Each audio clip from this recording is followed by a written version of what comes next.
Dear all, welcome to my channel. Previous వీడియోలో మనం EBS సర్వీస్ని ఏ విధంగా యూస్ చేయాలి అనేది నేను నా ప్రీవియస్ వీడియోలో లినక్స్ ఆపరేటింగ్ సిస్టమ్ మీద ఇంప్లిమెంటేషన్ చేసి మీకు అయితే చూపించాను కదా. ఈ వీడియోలో మనం ఈ ఈబిఎస్ సర్వీస్ని విండోస్ ఆపరేటింగ్ సిస్టమ్ మీద ఏ విధంగా ప్రాక్టికల్ ఇంప్లిమెంటేషన్ అనేది చేయాలి అనేది అయితే ఈ వీడియోలో అయితే మీకు నేను చూపిస్తాను.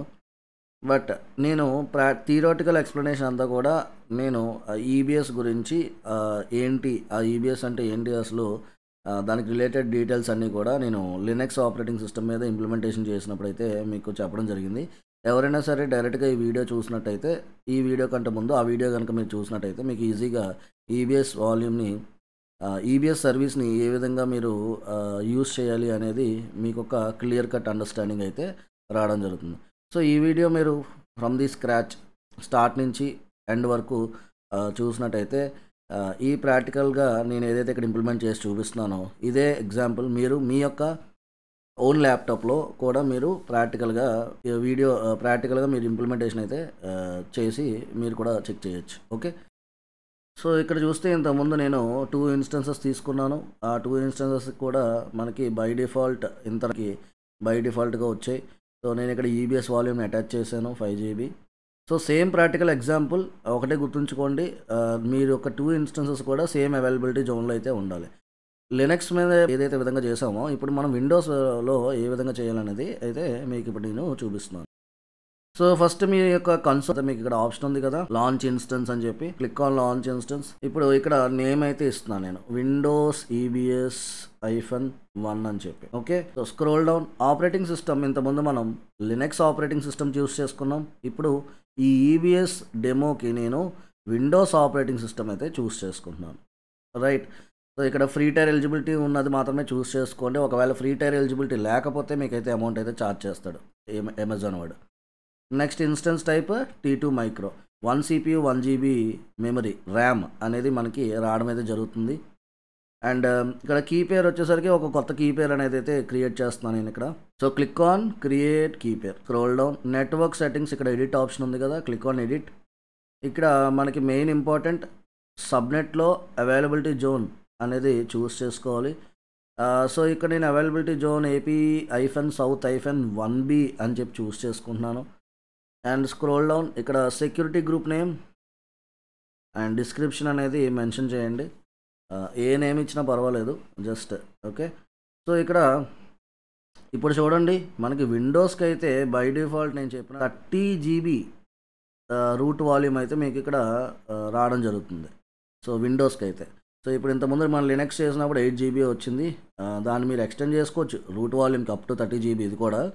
కానీ మీకు బై డిఫాల్ట్ ఏంటంటే 30 GB వస్తుంది. ఓకే, సో నెక్స్ట్ మీరు ఏదైతే ఈ రూట్ వాల్యూమ్ సరిపోక మీరు ఏదైతే అడిషనల్గా వాల్యూమ్ యాడ్ చేస్తారు కదా, దాన్ని మనం EBS వాల్యూమ్గా కన్సిడర్ చేస్తాం. సో ఇక్కడ నేను 30 GB రూట్ వాల్యూమ్ని అయితే తీసుకోవాలి ఒకటి ఉంది. అండ్ అడిషనల్గా ఇంకొక వాల్యూమ్ని అయితే యాడ్ చేస్తున్నాను, ఇది EBS వాల్యూమ్. సో ఎంత యాడ్ చేస్తున్నాను, 8 GB. ఓకే, సో ఇక్కడ మీరు చూడొచ్చు కదా, నేమ్ కూడా ఉంది. ఇప్పుడు ఏదైతే నేను అడిషనల్గా తీసుకున్నానో ఆ వాల్యూమ్ ఏమని పిలుస్తున్నామంటే EBS వాల్యూమ్గా మనం కన్సిడర్ చేస్తున్నాం. రైట్, సో ఇప్పుడు just click on launch. So ఇదే విధంగా వేరొక ఇన్స్టెన్స్ని కూడా నేనైతే క్రియేట్ చేస్తున్నాను. Click on launch instance. ఇక్కడ వచ్చేసరికి ఈసారి విండోస్ EBS -2 అని చెప్పి తీసుకుంటున్నాను నేమ్. సో జస్ట్ నేమ్ అనేది చేంజ్ చేశాను. ఇక్కడ విండోస్ ఆపరేటింగ్ సిస్టమ్ చూస్ చేసుకుంటున్నాను. అండ్ రిమైనింగ్ అన్నీ కూడా కామనే. కీ పేర్ కొత్తదైనా క్రియేట్ చేయొచ్చు, లేదంటే సేమ్ మీరు అదైనా ప్రీవియస్గా తీసుకున్న కీ పేర్నే మళ్ళీ రీయూజ్ చేసుకోవచ్చు. సో స్క్రోల్ డౌన్, నెట్వర్క్ సెట్టింగ్స్లో అవైలబిలిటీ జోన్ 1B ఉండాలి. సో మన ఫస్ట్ ఇన్స్టెన్స్ కూడా అదే అవైలబిలిటీ జోన్లో ఉంది. సెకండ్ ఇన్స్టెన్స్ కూడా నేను 1Bలోనే తీసుకున్నాను. అండ్ ఇక్కడ సెక్యూరిటీ గ్రూప్ నేమ్ కూడా మీరు ఏదైనా మెన్షన్ చేయొచ్చు. అండ్ ఇక్కడైతే నేను అడిషనల్గా ఏం వాల్యూమ్ అయితే తీసుకోవట్లేదు కాన్ఫిగర్ స్టోరేజ్ దగ్గర. ఓకే, సో ఇక్కడ మీరు ఇంకోటి ఏంటంటే, ఇంతకుముందు లినక్స్ ఇన్స్టెన్స్ అయితే అక్కడ మనకి SSH పోర్ట్ అనేది ఓపెన్లో ఉండాలి ఆ ఇన్స్టెన్స్కి కనెక్ట్ అవ్వాలంటే బై డిఫాల్ట్. కానీ ఇప్పుడు విండోస్ ఇన్స్టెన్స్ కాబట్టి ఇక్కడ మనకి RDP పోర్ట్ అనేది ఓపెన్లో ఉంటే మీకు అప్పుడు మాత్రమే మీరు మీ యొక్క విండోస్ ఇన్స్టెన్స్కి అయితే కనెక్ట్ అవ్వగలరు. సో ఇక్కడ పోర్ట్ రేంజ్ వచ్చేసరికి 3389 ఉంది. సో ఇది ఆర్డీపీ పోర్ట్ నంబర్. ఇది కూడా మీకు ఇంటర్వ్యూలో అడుగుతారు. సో అన్నీ మనకి ఓవరాల్గా చెప్పాలంటే నియర్లీ 65,535 పోర్ట్స్ అనేవి ఉన్నాయి. సో దాంట్లో మనం అన్నీ గుర్తుంచుకోకపోయినా కొన్ని ఇంపార్టెంట్ పోర్ట్ నెంబర్స్ అయితే డెఫినెట్గా గుర్తుంచుకోవాలి. సో ఈ ఆర్డీపీ అనేది టీసీపీ ప్రోటోకాల్ కింద అయితే వస్తుంది మనకి, right. So scroll down and just ఇక్కడ కూడా నేను లాంచ్ ఇన్స్టెన్స్ మీద క్లిక్ చేస్తున్నాను. సో ఇప్పుడు మనం చేసింది ఏంటి అంటే ఈ డయాగ్రామ్ అయితే ఒకసారి చూడండి. మనం ఫస్ట్ ఒక ఇన్స్టెన్స్ అయితే క్రియేట్ చేసాం. ఆ ఇన్స్టెన్స్కి మనం ఏం చేసామంటే ఒక 8 GB, ఇది 5 GB ప్లేస్లో 8 GB అనేది లింక్ చేసాం ఫస్ట్ మిషన్కి. అడిషనల్ వాల్యూమ్ని లింక్ చేయడం జరిగింది. సో మనకి ఇక్కడ స్టోరేజ్ వచ్చేసరికి 30 GB వచ్చింది విండోస్ కాబట్టి. సో అడిషనల్గా మనం ఏం చేసామంటే ఈబీఎస్ వాల్యూమ్ ఒక అడిషనల్గా 8 GBని అయితే తీసుకోవడం జరిగింది. ఓకే, జస్ట్ లింక్ అయితే చేసాం మనం. ఇప్పుడు మనం ఏదైతే ఫస్ట్ ఇన్స్టెన్స్ క్రియేట్ చేసామో ఫస్ట్ సెలెక్ట్ చేసుకోండి మీ ఇన్స్టెన్స్ని. ఇక్కడ కనెక్ట్ అని చెప్పి ఆప్షన్ ఉంది కదా, కనెక్ట్ మీద క్లిక్ చేస్తే మీకు ఇక్కడ ఆర్డీపీ క్లయింట్ అని చెప్పి ఉంటుంది ఆప్షన్. దాని మీద మీరు క్లిక్ చేస్తే ఇక్కడ మీకు డౌన్లోడ్ రిమోట్ డెస్క్టాప్ ఫైల్ అని చెప్పి వేరొక ఆప్షన్ అయితే ఉంటుంది. జస్ట్ దాన్ని మీరు డౌన్లోడ్ చేసుకోండి. లేదంటే మీరు స్టార్ట్లోకి వెళ్ళి ఆర్డీపీ అని చెప్పి టైప్ చేయగానే మీకు ఇక్కడ డైరెక్ట్గా రిమోట్ డెస్క్టాప్ కనెక్షన్ అనేది ఓపెన్ అయిపోతుంది. సో మీరు ఫైల్ డౌన్లోడ్ చేసుకొని మీ విండోస్ ఇన్స్టెన్స్కి కనెక్ట్ అవ్వచ్చు. లేదంటే బై డిఫాల్ట్ మీ సిస్టంలో ఉన్న రిమోట్ డెస్క్టాప్ యూస్ చేసుకొనైనా మీరు కనెక్ట్ అవ్వచ్చు. సో ఇప్పుడు నేను ఫైల్ యూస్ చేసుకొని కనెక్ట్ అవుతున్నాను. జస్ట్ ఇక్కడ మనకి ఆ విండోస్కి సంబంధించిన user ID, user name and password అనేది మనం ఇక్కడ జనరేట్ చేయాలి. సో యూజర్ నేమ్ అనేది బై డిఫాల్ట్ మనకు ఉంటుంది అడ్మినిస్ట్రేటర్ అది. అండ్ ఇక్కడ ప్రైవేట్కి అప్లోడ్ చేయమని జరుగుతుంది. సో ఏదైతే మనం డౌన్లోడ్ చేసుకున్నామో మన లోకల్ మిషన్లో డౌన్లోడ్ అయింది కదా ప్రైవేట్కి, సో అది సెలెక్ట్ చేసుకొని డీక్రిప్ట్ చేయండి పాస్వర్డ్ని. అప్పుడు మీకు పాస్వర్డ్ అనేది కనిపిస్తుంది. ఇది మన యొక్క విండోస్ పాస్వర్డ్, ఫస్ట్ మిషన్ యొక్క పాస్వర్డ్. నేను ఇక్కడ అది ఒక నోట్ ప్యాడ్లో కానీ ఎక్కడైనా మెన్షన్ చేసుకోండి. సో యూజర్ నేమ్ వచ్చేసరికి బై డిఫాల్ట్ ఉంటుంది ఏంటంటే అడ్మినిస్ట్రేటర్. అదేవిధంగా పాస్వర్డ్ మన యొక్క ఫస్ట్ ఇన్స్టెన్స్ యొక్క పాస్వర్డ్ అనేది ఇది. ఓకే, సో ఇది మనం విండోస్కి కదా చేస్తుంది. సో ఇక్కడ నేను సో విండోస్ మిషన్ 1 యొక్క యూజర్ నేమ్ అండ్ పాస్వర్డ్ అనమాట ఇది. సో ఇక్కడ నేనైతే మెన్షన్ చేస్తున్నాను మిషన్ 1, ఓకే, విండోస్. సో ఇప్పుడు ఈ పర్టికులర్ డీటెయిల్స్ ద్వారా మనమైతే మన యొక్క ఇన్స్టెన్స్లోకి అయితే లాగిన్ అవ్వాలి. So just go to instances. ఇక్కడ మీ ఫస్ట్ ఇన్స్టెన్స్ని సెలెక్ట్ చేసుకోండి. Click on connect. Right. So already మనం ఫైల్ డౌన్లోడ్ చేసుకున్నాం కదా. సో ఆ ఫైల్ అయితే ఇప్పుడు ఓపెన్ చేయండి, ఆర్డీపీ ఫైల్. ఇక్కడ మీకు కనెక్ట్ అని చెప్పి ఆప్షన్ ఉంటుంది. సో జస్ట్ ఇక్కడ క్లిక్ ఆన్ కనెక్ట్. ఇక్కడ పాస్వర్డ్ అడుగుతుంది కదా, సో పాస్వర్డ్ ఇచ్చేసి ఓకే ప్రెస్ చేయండి. సో ఎస్, ఫస్ట్ ఇన్స్టెన్స్కి అయితే కనెక్ట్ అయ్యాం. సో ఇప్పుడు మనం లాగిన్ అయితే అవుతున్నాం, మీరు ఇక్కడ చూడొచ్చు, రైట్. సో ఇక్కడ మీకు మీరు లాగిన్ అయిన తర్వాత మీకు ఇక్కడ స్టార్ట్ మెనూ మీద క్లిక్ చేస్తే ఇక్కడ మీకు సర్వర్ మేనేజర్ అని చూపించినట్టయితే మీరు సర్వర్లోకి సక్సెస్ఫుల్గా లాగిన్ అయినట్టు. ఓకే, సో ఎనీవేస్ ఇప్పుడు మనకి మన యొక్క ఈబీఎస్ వాల్యూమ్ అనేది ఎక్కడుందో మనం తెలుసుకోవాలి కాబట్టి ఇక్కడ స్టార్ట్లోకి వెళ్ళండి. ఇక్కడ సర్వర్ మేనేజర్ అని చెప్పి ఆప్షన్ ఉంది కదా, క్లిక్ ఆన్ సర్వర్ మేనేజర్. ఇప్పుడు ఫైల్ ఎక్స్ప్లోరర్ కూడా ఓపెన్ చేస్తున్నాను, ఒకసారి మీకు ఇక్కడ చూపిస్తాను. నాకు అక్కడ ఫైల్ ఎక్స్ప్లోరర్లో సి డ్రైవ్ మాత్రమే కనిపిస్తుంది. ఇక్కడ దిస్ పీసీలోకి వెళ్తే చూడండి మనకి 30 GB రూట్ వాల్యూమ్ మాత్రమే కనిపిస్తుంది. ఈబీఎస్ వాల్యూమ్ అయితే కనిపించట్లేదు, ఎందుకంటే మనం జస్ట్ లింక్ చేసాం. ఇప్పుడు దీన్ని కూడా మనం మౌంట్ చేయాలి. సో మౌంట్ చేయాలంటే మనకి ఇక్కడ ఈ డాష్ బోర్డ్ అనేది ఒకసారి లోడ్ అయిన తర్వాత మనకి ఇంకొక ఆప్షన్ వస్తుంది స్టోరేజ్ అని చెప్పి. సో ఆ స్టోరేజ్లోకి వెళ్ళి అయితే మనం మౌంట్ చేయాలి. సో ఇక్కడ డాష్ బోర్డ్ లోడ్ అవ్వడానికి 1 or 2 minutes అలా టైం పడుతుంది. జస్ట్ మీరైతే వెయిట్ చేయండి. నేను ఈ వీడియో అనేది ఏంటంటే ఎక్కడైనా మనకి ఇలా లోడింగ్ జరుగుతున్నప్పుడు అయితే స్కిప్ చేయడానికి చూస్తాను. ఓకే, సో ఇక్కడ చూసారు కదా, ఇప్పుడు ఫైల్స్ అండ్ స్టోరేజ్ సర్వీసెస్ అని చెప్పి ఆప్షన్ ఉంది కదా. సో దీన్ని సెలెక్ట్ చేసుకోండి. దీన్ని సెలెక్ట్ చేసుకున్న తర్వాత మీకు ఇక్కడ డిస్క్స్ అని చెప్పి ఆప్షన్ ఉంది. సో డిస్క్స్ మీద క్లిక్ చేయండి. సో ఇక్కడ చూడండి, ఇప్పుడు 30 జీబీ రూట్ వాల్యూమ్ ఏదైతే ఉందో అది ఆన్లైన్ అని చూపిస్తుంది. కానీ ఇక్కడ 8 జీబీ ఏదైతే ఉందో జస్ట్ మనం లింక్ చేసింది అయితే చూపిస్తుంది 8 జీబీ ఉన్నట్టు. బట్ ఇది మనం మౌంట్ చేయలేదు. మనం ఇది యూజ్ చేయాలంటే దాన్ని సెలెక్ట్ చేసుకోండి. రైట్ క్లిక్ చేయండి. బ్రింగ్ ఆన్లైన్ అని చెప్పి క్లిక్ చేయండి. Okay.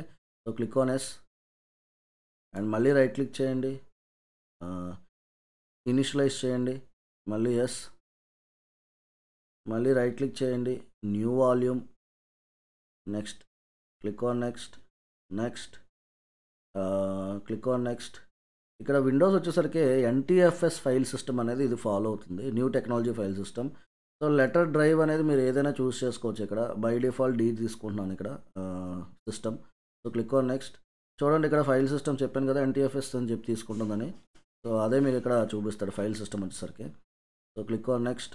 Click on create. So ఇప్పుడు అది మనకి ఫైల్ సిస్టమ్ క్రియేట్ అవుతుంది ఆ పర్టికులర్ డ్రైవ్ మీద. సో ఇప్పుడు క్లోజ్ చేసేస్తున్నాను నేను ఇది. నెక్స్ట్ ఇది క్లోజ్ చేసేసి ఇప్పుడు మళ్ళీ ఫైల్ ఎక్స్ప్లోరర్కి వెళ్ళండి. ఫైల్ ఎక్స్ప్లోరర్కి వెళ్ళి దిస్ పీసీలోకి వెళ్తే మీకు ఇప్పుడు న్యూ వాల్యూమ్ D డ్రైవ్ కూడా మీకు ఇక్కడైతే కనిపిస్తుంది. సో ఇక్కడ నేను ఒక ఫోల్డర్ అయితే క్రియేట్ చేస్తున్నాను. సో ఫోల్డర్ నేమ్ వచ్చేసరికి ఇక్కడ నేను నా ఛానల్ నేమ్ ఇస్తున్నాను MTC అని. ఓకే. సో ఈ ఫోల్డర్ లోపల ఇంకొక ఫైల్ కూడా క్రియేట్ చేద్దాం. ఏదో ఒక text document, empty text document అయితే క్రియేట్ చేశాను. New text document. సో ఇప్పుడు చూడొచ్చు D డ్రైవ్ ఉంది. D డ్రైవ్లో ఫోల్డర్ ఉంది. ఫోల్డర్ లోపల ఒక ఫైల్ కూడా పెట్టడం అయితే జరిగింది. రైట్. సో ఇప్పుడు మనం చేయాల్సిన నెక్స్ట్ థింగ్ ఏంటి అంటే ఇప్పుడు ఇక్కడ EBS వాల్యూమ్లో మనం డేటా అయితే పెట్టాం. రైట్. సో డేటా అయితే EBS వాల్యూమ్ని EBS వాల్యూమ్లో మనం ఏం చేయాలి, అన్మౌంట్ చేసి మళ్ళీ అన్మౌంట్ చేసి ఎక్కడికి మూవ్ చేయాలి, ఇదే EBSని నేను వేరొక మిషన్ మీదకి తీసుకువెళ్ళి అటాచ్ చేస్తాను. సో అటాచ్ చేసి డేటా ఉందా లేదా అనేది చెక్ చేయాలి. సో ఇంతకుముందు మనం లినక్స్లో ఏ విధంగా చేసామో అదేవిధంగా విండోస్లో కూడా. సో ఇప్పుడు నెక్స్ట్ మీరు ఏం చేస్తారు, సో మళ్ళీ నేను కన్సోల్లోకి అయితే వెళ్తున్నాను. కన్సోల్లోకి మూవ్ అయ్యి ఫస్ట్ దీనిలోకి అయితే వెళ్దాం. దీనిలోకి వెళ్ళిన తర్వాత ఇక్కడ మీకు సర్వర్ మేనేజర్ ఓపెన్ చేయండి. సర్వర్ మేనేజర్లో డిస్క్స్ అని చెప్పి ఆప్షన్ ఉంది కదా. సో మళ్ళీ అక్కడికి వెళ్తున్నాను నేనైతే. ఇది ఆల్రెడీ లోడ్ అయిపోయింది కదా. సో ఫైల్స్ అండ్ స్టోరేజ్లోకి వెళ్ళండి. మళ్ళీ డిస్క్స్లోకి వెళ్ళండి. ఇక్కడ మీకు 8 GB ఆన్లైన్ అని చూపిస్తుంది. ఇప్పుడు దాన్ని సెలెక్ట్ చేసుకోండి. దాన్ని సెలెక్ట్ చేసి టేక్ ఆఫ్లైన్, అంతే. జస్ట్ టేక్ ఆఫ్లైన్ చేసేసి మినిమైజ్ చేసేసేయండి. ఇది ఇంకా మనకి దీంతో పని లేదు. సో ఫస్ట్ మరి ఇక్కడ నెక్స్ట్ కన్సోల్లో కూడా ఏం చేస్తారంటే వాల్యూమ్స్ అని చెప్పి ఆప్షన్ ఉంది కదా, ఎలాస్టిక్ బ్లాక్ స్టోరేజ్ అండర్లో. సో వాల్యూమ్స్లోకి వెళ్ళి జస్ట్ రీఫ్రెష్ చేయండి. ఇక్కడైతే మనకేం చూపించట్లేదు. సో ఇక్కడ 8 GB ఏదైతే ఉందో ఆ 8 GBని సెలెక్ట్ చేసుకోండి. యాక్షన్స్లోకి వెళ్ళి డిటాచ్ వాల్యూమ్ అని చెప్పి ఉంది ఆప్షన్. సో డిటాచ్ చేయండి. ఫస్ట్ మనం వేరొక మిషన్కి అటాచ్ చేయాలంటే ఫస్ట్ ఎగ్జిస్టింగ్ మిషన్ నుంచి డిటాచ్ చేయాలి. సో అందుకే మనం ఇక్కడ డిటాచ్ చేసాం. జస్ట్ మళ్ళీ రీఫ్రెష్ చేయండి ఒకసారి. రైట్. సో 2 టైమ్స్ రీఫ్రెష్ చేసి మళ్ళీ అది సెలెక్ట్ చేసుకొని ఈసారి ఇప్పుడు ఎక్కడ అటాచ్ చేయాలి, మనం సెకండ్ ఇన్స్టెన్స్కి అటాచ్ చేయాలి. ఇంకా మనకి ఇక్కడ హైలైట్ అవ్వలేదు ఆప్షన్ చూడండి, అటాచ్ వాల్యూమ్ అని చెప్పి హైలైట్ అవ్వాలి. సో జస్ట్ మళ్ళీ రీఫ్రెష్ చేయండి. మళ్ళీ సెలెక్ట్ చేయండి. ఇప్పుడు మీకు ఇక్కడ చూస్తే ఆప్షన్ అనేది కనిపిస్తుంది, అటాచ్ వాల్యూమ్. సో ఏ ఇన్స్టెన్స్కి అటాచ్ చేయాలి అనేది మీకు ఇక్కడ చూపిస్తుంది. సో సెకండ్ ఇన్స్టెన్స్ సెలెక్ట్ చేసుకుంటున్నాను. దానికి ఒక నేమ్ అయితే ఇవ్వండి. ఏ నేమ్ ఇచ్చినా పర్వాలేదు మీరు. సో ఏదో ఒక నేమ్ చూసుకొని సెలెక్ట్ చేసుకోండి. అండ్ జస్ట్ ఇక్కడ మీకు అటాచ్ వాల్యూమ్ అని చెప్పి ఆప్షన్ ఉంది కదా, just click on attach volume. So ఇక్కడ మళ్ళీ ఇన్స్టెన్సెస్లోకి అయితే వెళ్ళండి. ఇన్స్టెన్సెస్లోకి వెళ్ళి ఇప్పుడు సెకండ్ ఇన్స్టెన్స్కి అయితే నేను లాగిన్ అవుతున్నాను. So click on connect, RDP client, remote desktop file మళ్ళీ డౌన్లోడ్ చేస్తున్నాను సెకండ్ ఇన్స్టెన్స్కి. So get password, upload private key. So దీనికి కూడా ఫస్ట్ పెమ్ ఫైలే కదా తీసుకున్నాం. ఫస్ట్ ఇన్స్టెన్స్కి ఏదైతే కీపేర్ క్రియేట్ చేసామో అదే కీపేర్ సెకండ్ ఇన్స్టెన్స్ కూడా నేను అయితే యూజ్ చేయడం జరుగుతుంది. సో పాస్వర్డ్ అనేది తీసుకున్నాక సెకండ్ ఇన్స్టెన్స్లోకి అయితే ఇప్పుడు నేను లాగిన్ అవుతున్నాను. సో పర్టికులర్ ఫైల్ మీద క్లిక్ చేయండి, క్లిక్ ఆన్ కనెక్ట్. అండ్ ఇక్కడ పాస్వర్డ్ అయితే ఇచ్చేసేయండి. పాస్వర్డ్ ఇచ్చిన తర్వాత క్లిక్ ఆన్ ఓకే, ఎస్. ఇప్పుడు మనం సెకండ్ ఇన్స్టెన్స్కి అయితే లాగిన్ అవుతాం. సో ఇది విండోస్ ఇన్స్టెన్స్, ఇది నా ఫస్ట్ ఇన్స్టెన్స్, ఇది సెకండ్ ఇన్స్టెన్స్. సో ఫస్ట్ ఇన్స్టెన్స్‌లో మనం ఏదైతే డిస్క్ ఇనిషియలైజ్ అవన్నీ చేసామో ఆహ్, ఇక్కడ మనం బ్రింగ్ ఆన్‌లైన్ అవన్నీ చేసాం కదా! అవన్నీ అంత ప్రాసెస్ అవసరం లేదు. జస్ట్ ఇనిషియలైజ్ చేస్తే సరిపోతుంది దీంట్లో. ఆహ్, మళ్ళీ స్టోరేజ్‌లోకి వెళ్ళి అదంతా అక్కడ చేసిన ప్రాసెస్ అంతా ఇక్కడ చేయాల్సిన అవసరం లేదు. ఎందుకంటే ఫైల్ సిస్టమ్ ఆల్రెడీ బిల్డ్ అయిపోయింది. ఎన్‌టీఎఫ్ఎస్ఏ కదా! ఇప్పుడు ఈబీఎస్‌కి ఉంది. సో ఇక్కడ మీరు మళ్ళీ స్టార్ట్‌లోకి వెళ్ళండి. సో ఫ్రీ టైర్ మెషిన్స్ కాబట్టి మనం యూజ్ చేస్తున్నవి కొంచెం స్లోగా ఉంటాయి. ఓకే. సో ఇక్కడ మళ్ళీ స్టార్ట్‌లోకి వెళ్ళి సర్వర్ మేనేజర్‌లోకి వెళ్ళండి. So click on yes. So ఇక్కడ కూడా డాష్‌బోర్డ్ అనేది లోడ్ అవ్వడానికి 1 ఆర్ 2 మినిట్స్ అనేది టైం పడుతుంది. నేను నా వీడియోలో ఎడిట్ చేస్తున్నప్పుడు కట్ చేసేస్తాను ఇది పార్ట్ అనేది. సో మీకు కూడా ప్రాక్టీస్ చేస్తున్నప్పుడు గానీ, వింటున్నప్పుడు గానీ మీకు వెయిట్ చేయాల్సిన పని లేదు. మీరు డైరెక్ట్‌గా ఇంప్లిమెంట్ చేసేయొచ్చు. సో ఇది గానీ మీరు ప్రాక్టికల్‌గా ఇంప్లిమెంట్ చేయాలి అంటే ఫస్ట్ వీడియో అంతా చూడండి. వీడియో అంతా చూసిన తర్వాత మీరేం చేస్తారంటే అప్పుడు మీరు మీ ఓన్‌గా ట్రై చేయండి. ఒకవేళ రాకపోతే ఎక్కడైనా డౌట్స్ వస్తే మళ్ళీ వీడియో చూసి చెక్ చేసి చేయండి. సరిపోతుంది. సో అలా చేస్తున్నట్టయితే మీకు కూడా ఓన్‌గా ఏ విధంగా చేయాలని తెలుస్తుంది. ఎగ్జామ్‌లో కూడా మీరు ఈజీగా దీని మీద ఏమైనా క్వెషన్స్ అడిగినట్టయితే మీరు ఈజీగా క్రాక్ చేయగలరు. ఓకే. సో ఇక్కడ డాష్‌బోర్డ్ అనేదైతే ఇప్పుడు లోడ్ అవుతుంది. సో ఇక్కడ ఫైల్ అండ్ స్టోరేజ్ సర్వీసెస్ అని చెప్పి ఉంది కదా ఆప్షన్. ఇది సెలెక్ట్ చేసుకోండి. సెలెక్ట్ చేసుకున్న తర్వాత just directly go to discs. ఇక్కడ మనకి ఆ 8 జీబీ అయితే చూపిస్తది ఇప్పుడు. జస్ట్ ఇది ఆఫ్‌లైన్‌లో ఉంది. జస్ట్ బ్రింగ్ ఆన్‌లైన్ అని చెప్పి ఇస్తే సరిపోతుంది. ఇంక మీరేం చేయాల్సిన పని లేదు. జస్ట్ ఇప్పుడు ఇది క్లోజ్ చేసేసేయండి అన్నీ. ఇప్పుడు ఫైల్ ఎక్స్‌ప్లోరర్ అయితే ఓపెన్ చేయండి. దిస్ పీసీలోకి వెళ్ళి చూసినట్టయితే న్యూ వాల్యూమ్ డి అనేది నా యొక్క సెకండ్ ఇన్స్టెన్స్‌లో అయితే కనిపిస్తుంది. ఇప్పుడు దానిలోకి వెళ్ళి డేటా ఉందో లేదో చూద్దాం. సో చూడండి ఇక్కడ ఫోల్డర్ ఉంది. ఆ ఫోల్డర్ లోపల టెక్స్ట్ డాక్యుమెంట్ కూడా ఉంది. సో అదే ఇప్పుడు నేను ఇక్కడ గనక చూసినట్టయితే ఫైల్ ఎక్స్‌ప్లోరర్ ఓపెన్ చేస్తున్నాను. దిస్ పీసీలోకి వెళ్తున్నాను. అండ్ ఇక్కడ చూడండి మనం అన్లింక్ చేసేసాం. ఇక్కడి నుంచి ఇక్కడికి ట్రాన్స్‌ఫర్ చేసేసాం కదా!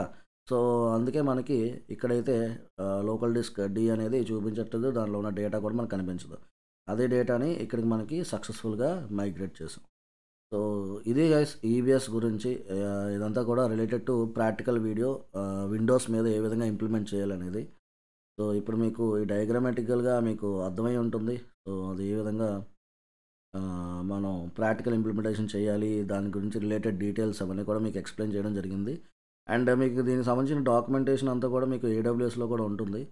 సో ఇక్కడ జస్ట్ వేరొక ట్యాబ్‌లోకి వెళ్ళి ఏడబ్ల్యూఎస్ ఈబీఎస్ డాక్యుమెంటేషన్ అని చెప్పి టైప్ చేయగానే దాని గురించి ఇంకొంచెం రిలేటెడ్ డీటెయిల్స్ కనుక మీరు తెలుసుకోవాలంటే మీరు ఇక్కడ అది చదవచ్చు. సో ఈ డాక్యుమెంటేషన్ కనుక మీరు ఒకసారి చదివినట్టయితే మీకు ఒక క్లియర్ కట్ అండర్స్టాండింగ్ అనేది వస్తుందన్నమాట. సో ఎగ్జామ్లో ఏమైనా AWS solution architect associate level exam అనేది ఎవరైనా క్రాక్ చేయాలి అంటే ఈ పర్టికులర్ డాక్యుమెంటేషన్ అనేది చదువుకొని వెళ్ళినట్టయితే మీరు ఈజీగా క్రాక్ చేయగలరు. సో ఇక్కడ వాల్యూమ్ టైప్స్ కనుక చూసుకున్నట్టయితే ఎస్ఎస్డి అని, హెచ్డిడి అని, ప్రీవియస్ జనరేషన్ వాల్యూమ్స్ అని ఇలా డిఫరెంట్ టైప్స్ ఉంటాయి. సో ఎస్ఎస్డి అనేది ఎటువంటి సిచ్యువేషన్స్లో యూజ్ చేయాలి, హెచ్డిడి అనేది ఎటువంటి సిచ్యువేషన్స్, ప్రీవియస్ జనరేషన్స్ దేనికోసం అనేది ఇన్ డీటెయిల్గా మీకు ఇక్కడ కింద మెన్షన్ చేసి అయితే ఉంటాడు. సో ఇక్కడ ఎస్ఎస్డి అంటే మీకు ఓవర్‌వ్యూ చెప్పాలంటే ఇక్కడ ఎస్ఎస్డి వచ్చేసరికి ఎప్పుడు చూస్ చేసుకుంటాం అంటే జీపీ2, జీపీ3 అనేవి చూస్ చేసుకున్నప్పుడు ఈ ఎస్ఎస్డి అనేది మీకు ఇవ్వడం జరుగుతుంది. సో అక్కడ ఏంటంటే మీకు తక్కువ డేటా ఉంది, ఫ్రీక్వెంట్ ఎక్కువ సార్లు యాక్సెస్ కనుక మీరు చేస్తున్నట్టయితే అప్పుడు ఎస్ఎస్డి వాల్యూమ్స్ అనేది చూస్ చేసుకుంటాం. అదే లార్జ్ డేటా ఉంది, లైక్ బిగ్ డేటా కానీ, హడూప్ కానీ ఇలాంటివి అనమాట. సో చాలా ఎక్కువ డేటా ఉండి తక్కువ సార్లు యాక్సెస్ చేసుకుంటే అప్పుడు మీరైతే హెచ్డిడి వాల్యూమ్స్కి అయితే రికమెండ్ చేస్తాడు వీడు. సో ఇక్కడ ఐఓప్స్ అంటే input output operations per second. So అవన్నీ దాని రిలేటెడ్ డీటెయిల్స్ కూడా మీకు ఇక్కడైతే దేనికి ఎంత ఐఆప్స్ అనేది అలోకేట్ చేస్తున్నాము. సో ఈ ఐఆప్స్ని బేస్ చేసుకొని మనకి రీడ్ అండ్ రైట్ ఆపరేషన్స్ అనేవి డేటా స్పీడ్ అనేది డిపెండ్ అయి ఉంటుంది. సో ఐఆప్స్ ఎంత ఎక్కువ ఉంటే మనకి అంత త్రూపుట్ అనేది మనకైతే డేటా ట్రాన్స్ఫర్ రేట్ అంత బాగుంటుంది. సో ఇదంతా కూడా డాక్యుమెంటేషన్ రిలేటెడ్ టు ఈ వాల్యూమ్ టైప్స్ గురించి. ఒకసారి దీనికి కూడా ఒకసారి డాక్యుమెంటేషన్ అంతా పూర్తిగా ఒకసారి మీరు కూడా చెక్ చేయండి. ఓకే. సో ఏమైనా డౌట్స్ వస్తే మాత్రం నాకు కామెంట్ సెక్షన్స్లో మెన్షన్ చేయండి. నేనైతే మీకు హెల్ప్ చేయడానికి అయితే చూస్తాను. Okay. And thank you for watching my video. And మన ఛానల్ కనుక ఎవరైనా ఫస్ట్ టైం కనుక వాచ్ చేస్తున్నట్టయితే ప్లీజ్ డూ సబ్స్క్రైబ్ అండి. సో దీని ద్వారా మీరు ఏదైతే నాలెడ్జ్ గెయిన్ చేస్తున్నారో అది మీ ఫ్రెండ్స్ అండ్ ఫ్యామిలీ మెంబర్స్ కూడా షేర్ చేయండి. సో వాళ్ళు కూడా నేర్చుకుంటారు, right? So thank you for watching my video. See you in my next video.